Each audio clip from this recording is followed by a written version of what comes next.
আসসালামু আলাইকুম ভিউয়ার্স, এই যে দেখতে পাচ্ছেন এখানে কিছু বালু আমি নিয়েছি। তো এখানে কিন্তু বালুগুলো গরম করে নেওয়া হয়েছে। তো এই বালুগুলো দিয়ে কিন্তু আমি এই যে দেখতে পাচ্ছেন এই গরুটার মারাত্মক একটি রোগ হয়েছে। তো সেই রোগের কিন্তু ট্রিটমেন্ট দেব। তো এই বাছুরটা কিন্তু লেম্পি স্কিন রোগে আক্রান্ত। তো এই জন্যই মূলত এই বালুগুলো আমি নিয়েছি চিকিৎসা দেওয়ার জন্য। আর লেম্পি স্কিন কিন্তু ভাইরাস জনিত একটি রোগ। এই রোগের যেহেতু কোনো চিকিৎসা নেই, তাই ঘরোয়াভাবে যে চিকিৎসাগুলো সেই চিকিৎসাগুলোই দিতে হবে।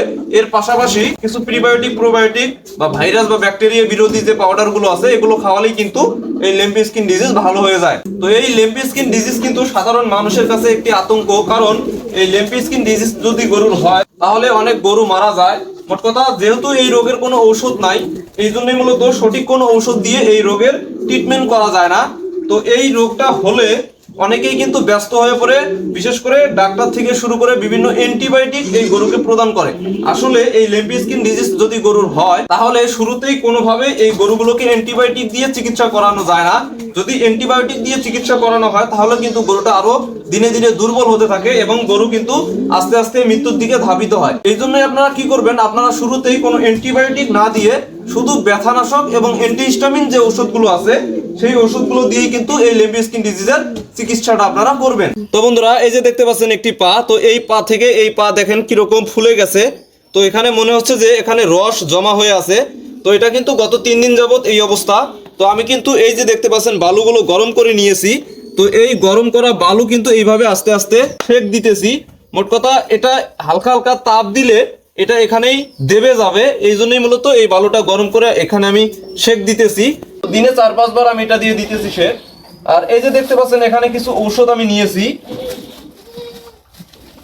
এই যে দেখেন, প্রিবায়োটিক প্রোবায়োটিক, মোট কথা বায়োগার্ড যে ওষুধটা, এটা আমি সকালে একটা বিকেলে একটা দিতেছি। আর এর সাথে ডাস ভিএস, মোট কথা ভাইরাস বিরোধী যে পাউডার, এটা আমি 10 গ্রাম করে এই বাছুরটাকে দিতেছি। তো এটা আমি খাওয়াইছি, সকালে শেষ হয়ে গেছে, তো বিকেলে আবার নিয়ে আসবো।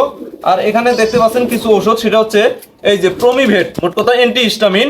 তো এই ওষুধটা দিতেছি যাতে এখানে চুলকাচুলকি না করে। তো এটা আমি দিতেছি প্রতি 24 ঘন্টায় একটি করে ট্যাবলেট।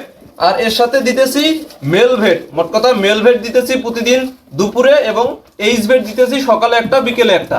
তো এই হলো চিকিৎসা। তো এই ওষুধগুলো খাওয়ানোর ফলে কিন্তু আমার গরুটা আস্তে আস্তে সুস্থ হইতেছে। তো আমি আশা করতেছি এটা 10 থেকে 15 দিনের মধ্যে সুস্থ হয়ে যাবে, কারণ লেম্পি স্কিন ডিজিজ যদি গরু দেখা দেয় তো এটা ভালো হতে কিন্তু অনেক সময় লাগে। এখন কিন্তু লেম্পি স্কিন ডিজিজ আর সিজনারি নাই, এটা কিন্তু সারা বছর দেখা দিতেছে। এখন যেহেতু শীতকাল চলতেছে, শীতকালও দেখেন গরুর লেম্পি স্কিন কিন্তু হইতেছে। তো এই জন্যই মূলত গরুগুলোকে ভ্যাকসিনের আওতায় আনতে হবে। তো এই গরুটা যখন এর মায়ের পেটে ছিল তখন কিন্তু এর মাকে আমি ভ্যাকসিন করেছিলাম। তো এই গরুটাকে আমার ভ্যাকসিন করা ছিল না, আর বাকি সবগুলোকেই ভ্যাকসিন করা ছিল। তো এই গরুটারই লেম্পি স্কিন দেখা দিয়েছে। তো যাই হোক, লেম্পিটা ভালো হলেই আমি এই গরুগুলোকে আমি ভ্যাকসিন দিব। তো আপনারাও কিন্তু গরুগুলোকে ভ্যাকসিন দিয়ে নেন, এবং গরুর ঘরটা এই শীতের সময় অবশ্যই পরিষ্কার পরিচ্ছন্ন রাখবেন। তো বন্ধুরা, এই ছিল আজকের ভিডিও। যদি ভিডিওটি ভালো লাগে তাহলে অবশ্যই লাইক কমেন্ট শেয়ার করে দিবেন। আজ এই পর্যন্তই। আল্লাহ হাফেজ।